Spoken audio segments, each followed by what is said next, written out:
Salutations, gentle viewers. This is George from Ireland.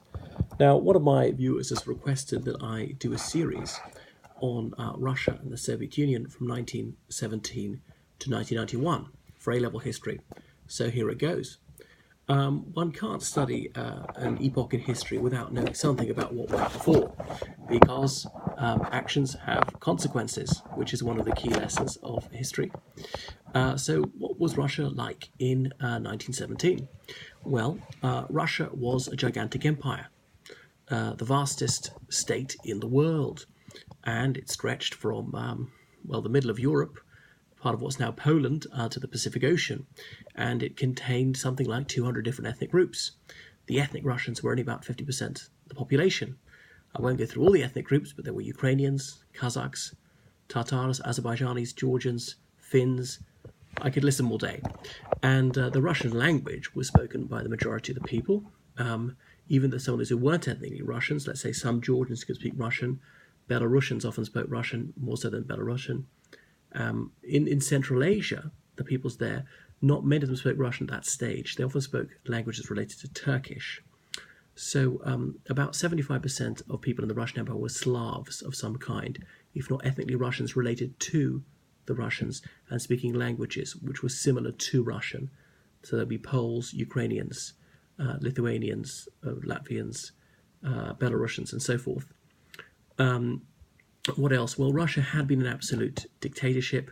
Failed revolution in 1905 had forced the Tsar to at least pretend to share power with the Duma, which was an elected parliament. The Tsar at the time was Nicholas II, and as he had almost untrammelled power, the personality of Nicholas II counted for a huge amount. It's hard to find a historian who's got a good word to say about him. Though he had a happy family life, he was not an effectual leader. He was certainly someone who had greatness thrust upon him. He was not decisive, yet sometimes he was too rigid in his opinions. He was changing his mind. He was ineffectual and had lost the popularity and affection that he'd started out with. What else? So most people in the Russian Empire were Christians. The Orthodox Church had official status. There were other Christian groups such as Catholics and Protestants. There were large Muslims minorities in Central Asia, Kazakhs, Uzbeks, Turkmens. The Caucasus Mountains, in the very south of the Russian Empire, there were Azerbaijanis who were also Muslims. So the capital city was St. Petersburg. Russia was going through an industrial revolution. St. Petersburg, Moscow, and a few other cities such as Kazan were fairly industrialized. But about 80% of Russians were peasants. About 80% of the population was illiterate. There were many nomads in Central Asia. About 10% of the population were industrial workers. There was a small middle class, something like 8% of the population, and a tiny aristocracy who wielded most of the political power. The aristocracy were often very pro-Western in their cultural tastes. They didn't necessarily want to emulate Western political modes, and the upper class often spoke French more than Russian. So, what else? Well, from 1914, Russia was involved in the First World War on the Allied side. That is to say that she was an ally of the United Kingdom, France, Belgium, and so on. So Russia's enemies were Germany, Austria-Hungary, Bulgaria, and the Ottoman Empire. The Ottoman Empire was a Middle Eastern power based around what we now call Turkey. So the war had been going very badly for Russia. Millions of Russians had been killed. Russia had been driven back deep into her own territory. Eastern Poland, Latvia, Lithuania, Belarus, and much of the Ukraine had been conquered by the Central Powers, Germany and Austria-Hungary. There had been a rebellion in Central Asia. The government had lost control of much of Central Asia. So there were massive protests at the Putilov steelworks in St. Petersburg. The city was then called Petrograd because St. Petersburg seemed too Germanic. Anyway, tens of thousands of workers were on strike, and people were utterly disillusioned with the government that couldn't provide for them. Bread queues had got longer and longer. Everything was rationed. There was a shortage of fuel because people burned wood and coal at home to keep themselves warm. Remember, in Russia, it can easily be minus 30 in the winter. So the country was facing absolute calamity. They didn't seem to have any prospect of military victory, and there was suffering. There seemed to be great incompetence in the government. The Tsar's wife, the Tsarina, she was German, and people suspected that she was an enemy agent and so forth. So the law and order situation completely broken down in the capital city. The Tsarina was in charge, so much so that she requested her husband come back from the front to deal with the situation. So he got into his train at Mogilev and was heading back to the front. And generals and admirals who'd fought for him to crush previous rebellions had finally had enough, and they'd given up on the ghost on Tsarism, this system of having the Tsar as more or less an autocrat. So railway workers refused to transport his train, to do the signals, or the rest of it. His train was stuck in the middle of nowhere, and he was communicating by radio. And then he received radio messages from generals and admirals one by one, withdrawing support. They would refuse to obey his orders and demanding that he abdicate the crown. So the game was finally up for Tsar Nicholas II, who was a reactionary, who was always backward-looking in his political opinions, and believed that he was chosen by God to be the little father, to be the absolute ruler of all Russians, and not to have any compromise with democracy. So finally he felt compelled to abdicate, to renounce the crown for himself, to offer it to his brother, Mikhail. But Mikhail said he would only do so if the Duma wished to give it to him. And they didn't. So that was that. The Tsar finally was allowed to go back to St. Petersburg and live in one of his palaces under guard.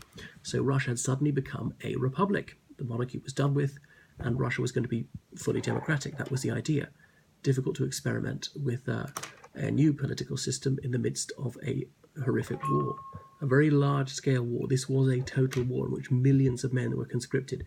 It's not a small-scale, manageable war as we often have now, where life can more or less go on as normal. No, this affected all areas of life. Even people thousands of miles from the battlefront were living on rations and had seen their friends and relatives go off to war. So there was a provisional government proclaimed, and Prince Lvov became prime minister. So there were several political parties in Russia at the time, and they formed a coalition government. So Prince Lvov, despite his title prince, he was not from the imperial family. He was a Rurikid, as in he was a descendant of a Viking dynasty which had ruled Russia almost 1,000 years before, and descendants thereof had this title prince. His political party were called the Cadets, as they were constitutional Democrats, but they took their name from the first two letters in their Russian initials, Kadet. Anyway, they were a middle-of-the-road liberal party with quite a lot of bourgeois support, a little bit of proletarian support, not much peasant support.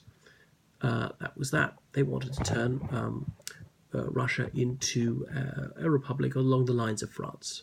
They often aspired to the French model in all things, liberal-minded Russian intellectuals. Another major party, well, the largest party, were the Social Revolutionaries, often called the SRs for short, and they really had been revolutionary, as in trying to overthrow the Tsar by force in previous years, and assassinated Tsarist officials. The SRs were influenced by Karl Marx, a German political philosopher. The SRs believed that the peasantry must be the revolutionary class in Russia, since the peasantry were a preponderance of the populace. And the SRs believed in abolishing private property and trying to get a better deal for ordinary people, ideally through voluntary cooperation, but there might have to be some sort of government, some sort of compulsion to bring this about, to abolish poverty and build a better, happier society. That was the SRs. Their leader was Alexander Kerensky, an idealistic young lawyer from Kazan. That's a city on the river Volga, about 500 miles east of Moscow. Another political party were the Mensheviks. The Mensheviks were one faction of the Russian Social Democratic and Labour Party, which had split at its London Congress way back in 1904. So they were Menshe, as in they were a minority, they were fewer than the others. The Mensheviks were Marxists, and they had believed in violent revolution against Tsarism. They believed that the proletariat would be the revolutionary vanguard in Russia. That was Marxist dogma, as in they would get rid of the capitalist system of private ownership and free enterprise. And ideally, people would simply cooperate with each other and produce a sharing, caring society. In the short term, forcing people to do things and forbidding people from doing things might be necessary, but the goal was to work towards a society without money, where people just worked and helped each other and exchanged goods and services out of the love of humanity. So that was the Mensheviks. They had some proletarian support, very little peasant support, a few bourgeois intellectuals who were far left in their views, back then, almost no aristocrats. So coming on to another political party were the Octoberists. The Octoberists were, broadly speaking, conservative, quite a bit of aristocratic support. The aristocrats being, of course, a tiny proportion of the population, a bit of bourgeois support, not much proletarian support or peasant support. So the Octoberists believed that the October Manifesto of 1905 had been the final revision of the Russian constitution, and there should be no further advance, and that the working class and that the tenant farmers should be excluded from the political process insofar as possible. They wanted the Tsar to remain, that there'd be a constitutional monarchy, but the Tsar to wield extensive executive authority. There were various reactionary political groups with minimal support by this stage. They'd been seen to support the Tsar and lead the country to calamity. There were a few religious fundamentalist parties, again with minimal support. There were some ethnic minority parties which wanted self-determination, various ethnic minority groups, Poles, Ukrainians, Kazakhs, Azerbaijanis, and so on.